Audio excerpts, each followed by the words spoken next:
What so many people forget is that we are a nation born of an act of treason. Now, a lot of people have heard charges such as that I myself am a traitor, that I have committed treason. In fact, I have committed no treason. I have not been charged with committing treason, because treason is one of the few laws which is actually specifically written into our Constitution. It has a very particular definition, which is not at all in line with my political activities.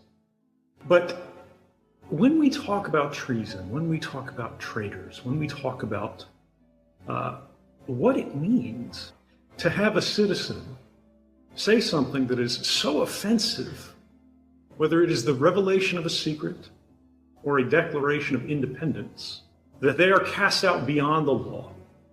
They are persecuted, killed if captured, exiled, or other things. We need to think about why. Now, in my case, for those who are not familiar with my personal background, I do feel an obligation to talk briefly about why it is that we're here tonight, why we're having this conversation. We're going to be talking about surveillance in our lives. This means we're going to be talking about power. Only on becoming Why? supernatural. Because people are only interested in data, communications, surveillance, watching people for the utility that it provides. They don't do it for its own sake. Outside academia, there are not very many people who are looking at information for information's sake. Whether we're talking about Facebook, determining what ads you see, or something rather more concrete, information today is a convenient means. It's a mechanism for attaining a certain power. And that power today is control.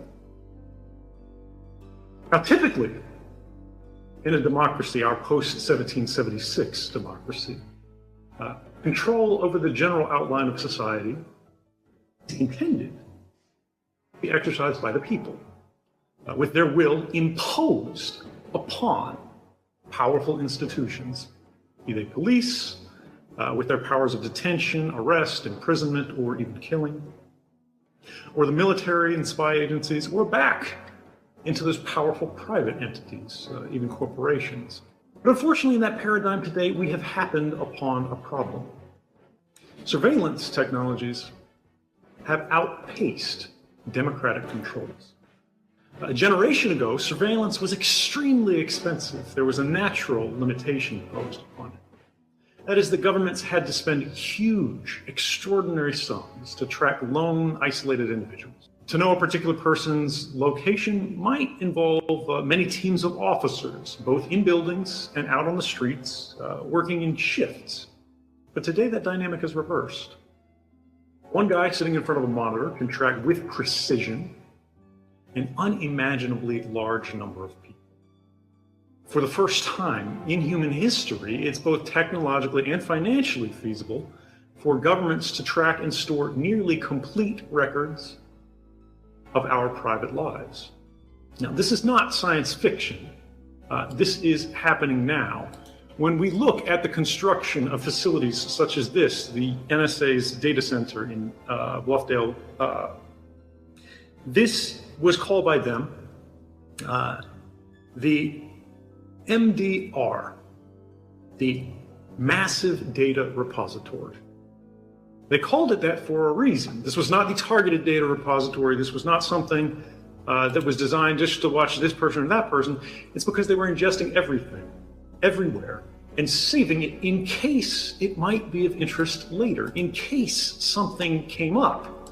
Someone who previously there was no justification to watch, someone who had committed no crime, someone who was an ordinary person would have their life captured, crystallized, compressed, and stored perfectly, timelessly for 5 years or more, just in case they wanted to look at them. Now, the NSA, to their credit, interestingly, they thought this branding was a little bit problematic, and this was before I came forward. They thought, massive data repository, that doesn't really sound very good. Why don't we call it the Mission Data Repository, the Mission Data Center? And they did, they changed the name, that's what it is today. But this is representative of a much larger progression that should be alarming us, because, many people think Only on becoming that I have some grievance against the National Security Agency, particularly.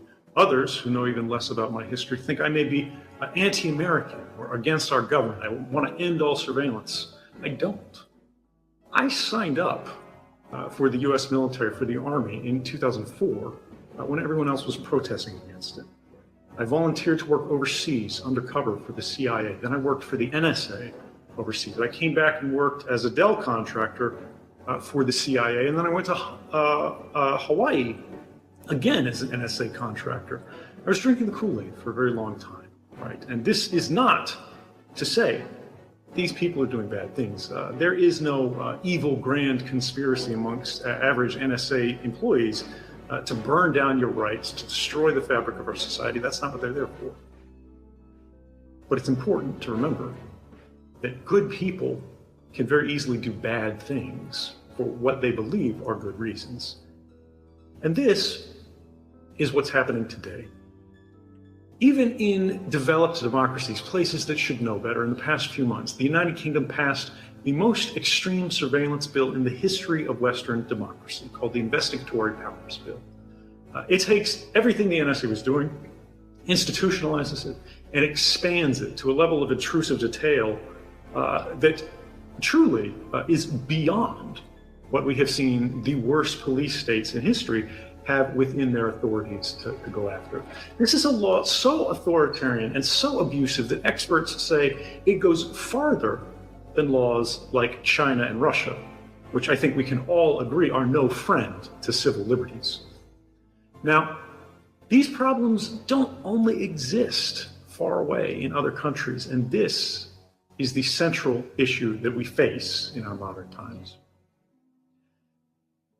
In the lesson of these last few years, I would say, in democracy, in the United States, in our government, is that our government, like all governments, does not ask for permission before it acts. It deployed these capabilities, which the federal courts in the United States have said not only were unlawful for the entire history of their operation, more than a decade, not only that they had violated the rights of every man, woman, and child in the United States, but that they were likely unconstitutional, this is a direct quote, and Orwellian in scope. But they deployed these capabilities in secret, even when they knew in advance these programs were unlawful or unconstitutional, at least likely so, perhaps even because they knew this.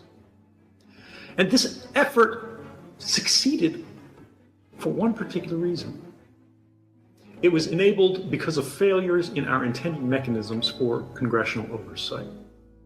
Courts that were unwilling to permit legal challenges. This would be in February of 2013, 4 months before I came forward. The Supreme Court had a case before it about precisely the mass surveillance that months later I would have revealed. Had the court ruled otherwise, my actions would not have been necessary. No one would have ever heard my name. But the Supreme Court said that although this case raises serious constitutional implications, although this could be a violation of Americans' rights, the government said it was classified. The White House, the administration, the executive, said the plaintiffs, only on becoming this would be Amnesty International represented by the American Civil Liberties Union, could not prove that they were being spied on. And if you can't prove that it's happening, the courts said we have no role in the controversy. No matter how likely it is, no matter how problematic it would be if it were true, we have to blind ourselves to likelihood and instead confine ourselves to fact. And the government abused that.